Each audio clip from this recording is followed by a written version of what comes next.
महायुतीचा बालेकिल्ला अशी ख्याती असलेल्या बीड जिल्ह्यात फडणवीस सरकारमधील मंत्रिपदाच्या संधी संदर्भात सध्या रस्सीखेच सुरू आहे। यात मुंडे भावंडांसह सुरेश धस आणि प्रकाश सोळंके यांच्याही नावाची चर्चा जोर धरतीये। पाहूया।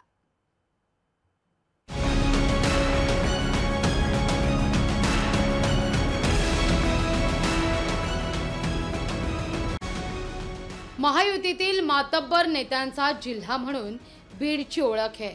यात मुंडे बहीणभाऊ यांची प्रतिष्ठा पणाला लावून 5 जागा त्यांनी मिळवल्या। यात भाजपला 2 तर दादांच्या राष्ट्रवादीला 3 जागा मिळाल्या। यानंतर मात्र आता मंत्रिपदाकरता रस्सीखेच सुरू झाली आहे। राज्याचे माजी कृषी मंत्री आमदार धनंजय मुंडे, भाजप नेते आमदार पंकजा मुंडे, 5 वेळा आमदार झालेले आणि 80,000च्या विक्रमी मतांनी निवडून आलेले भाजपचे सुरेश धस, 5 टर्म आमदार असलेले राष्ट्रवादीचे प्रकाश सोळंके मंत्रिपदासाठी यांच्या नावाची चर्चा सध्या बीडमधून जोर धरतीये। इतकंच नाही तर राखीव असलेल्या केस विधानसभा मतदारसंघात दुसऱ्या टर्मला निवडून आलेल्या आणि स्वर्गीय विमलताई मुंदडा यांचा राजकीय वारसा पुढे नेणाऱ्या नमिता मुंदडा यांच्याही नावाला मंत्रिपदाकरता बळ मिळतंय। मंत्रिपदाच्या स्पर्धेत सुरेश धस आहेत। 4थ्यांदा विधानसभा आणि 1 वेळ परिषद असे 5 वेळा आमदार असलेले धस देवेंद्र फडणवीसांचे जिल्ह्यातले भाजप नेत्यांपैकी सर्वाधिक जवळचे मानले जातात। निकालानंतर पंकजा मुंडेंवर थेट आरोप आणि त्यांना इशारा देत धस यांनी स्वतंत्र नेतृत्व निर्माण करण्याकडे पाऊलं टाकलेली असताना त्यांच्या समर्थकांकडून आता धस यांना न्याय हवाच असं म्हणत मंत्रिपदाची मागणी होतीये। सामान्य लोकात मिसळणारा, सहज उपलब्ध होणारा असा एक माणूस पालकमंत्री करून जनतेला भी पालकमंत्री कसा असावा हे दाखवून देण्यासाठी आमची सर्वांची विनंती आहे फडणवीस साहेबांना, एकदा सुरेश अण्णांना मंत्री तर करावंच, मंत्री करून बीडचं पालकमंत्री द्यावं।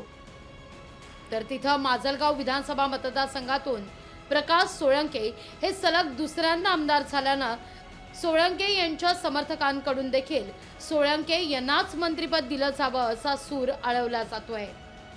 प्रकाशदादा यांना पक्ष नेतृत्वाने न्याय द्यावा ही सर्व कार्यकर्त्यांची भावना आहे।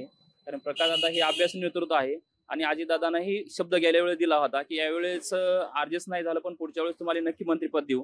यामुळे आम्हाला अपेक्षा आहे अजितदादावरती ते नक्कीच आमदार प्रकाशदादांना मंत्री करतील। मंत्रिमंडळाच्या विस्तारामध्ये धनंजय मुंडे यांना निश्चित स्थान मिळेल अशी एकीकडे चर्चा असताना दुसरीकडे पंकजा मुंडेंनाही यावेळी नाराज केलं जाणार नाही असाही सूर आळवला जातोय। तर बीड जिल्ह्यातील सामाजिक समीकरणाचा विचार करता दोनही ओबीसी समाजाचे मंत्री केले जातील असं वाटत नाही असं जाणकार म्हणतायत। या परिस्थितीमध्ये सामाजिक समतोल ठेवण्याच्या दृष्टीनं राज्यमंत्री करू शकलं तर ते कदाचित सुरेश धसांना करतील किंवा फारच स्थिती अटीतटीची आली तर पंकजांच्या शिफारशीवरून त्या नमिता मुंदडांना सुद्धा राज्यमंत्री करू शकतील।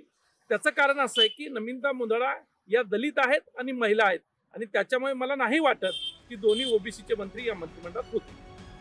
मराठा आरक्षणाच्या आंदोलनानंतर मतांचं ध्रुवीकरण आणि त्यातून निर्माण होणारा रोष या विधानसभा मतदारसंघात पाहायला मिळेल अशी चर्चा होती। लोकसभेत प्रचंड रोषामुळे भाजपला इथली जागा गमवावी लागली, पण विधानसभेला जरांगे फॅक्टर निष्प्रभ ठरला आणि त्याची प्रतिक्रिया म्हणून एकवटलेला ओबीसी मतदार दुसऱ्या भाजपच्या बाजूने उभा राहिला। मराठवाड्यातील 46 जागांपैकी काही मोजक्याच जागा वगळता महायुतीला या ठिकाणी यश मिळालंय। त्यामुळे यानंतर आता मंत्रिपदासाठी सुरू झालेली ही रस्सीखेच पाहता मराठा ओबीसी मध्ये सामाजिक संघर्ष असलेल्या बीडमध्ये फडणवीस सत्तेचा समान वाटा देणार का असा सवाल राजकीय वर्तुळातून उपस्थित होतोय। बीडहून विकास कोकरेसह ब्युरो रिपोर्ट, लोकशाही मराठी, मुंबई।